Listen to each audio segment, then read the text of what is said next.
mga mamong sir. So magpaila-ila sa mino. We are very fortunate karon. We are honored that we are joined, of course, sa atong pinalangga mga provincial director sa TESDA Davao del Sur. So sa kabisi ni PDSEN, no, dili jud kanunay na naadjud ang Kiko B. Benitez po ang ato ang Director General.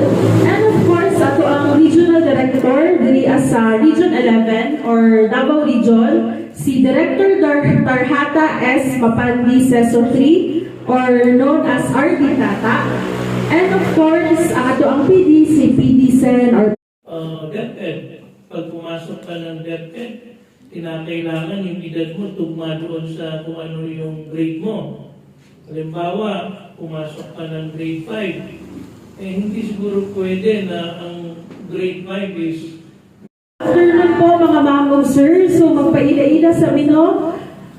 We are very fortunate karon. We are honored that we are joined, of course, sa atong pinalangga mga provincial director sa TESDA Davao del Sur. So sa kabisi ni PDSEN, no, dili jud kanunay na naadjud ang iyahang presence during mga orientation sa atong training. So gabi na to kaswerte karon kay naadjud si PDSEN to support us, no. So akong gina-acknowledge ang presensya sa atong PD Mohaisen or Manalaw Red Mae or PDSEN.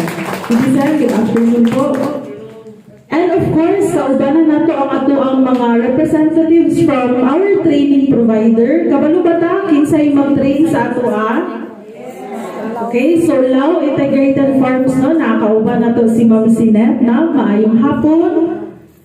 Naapod si Ma'am Ann sa likod, Ma'am Ann, maayong hapon. And of course, ang coordinator po sa ato ang Balutakay Integrated Agricultural Farmers Association or BIAFA, na si Ma'am Grace Rafal. Ay, Ma'am Grace, maayong hapon. And yours truly po, Jenky Karen Alinsonorin from TESDA Provincial Office, also scholarship focal po sa province of Davao del Sur. So, naami diri karong hapon na to conduct or to discuss with you ang mga details, no, sa mga kailangan nato mong hibalaan about our training program at our assessment. And of course, unsa itong mga notes to remember or unsa itong mga dapat nato mahibalaan. So, ang kaning training induction program, this is some sort of an orientation, no, para sa ato. Before we actually start na po ang ato ang training. Okay, so of course, amo ipaila-ila sa inyo ha, ang amo ang mga officials, ang amo ang test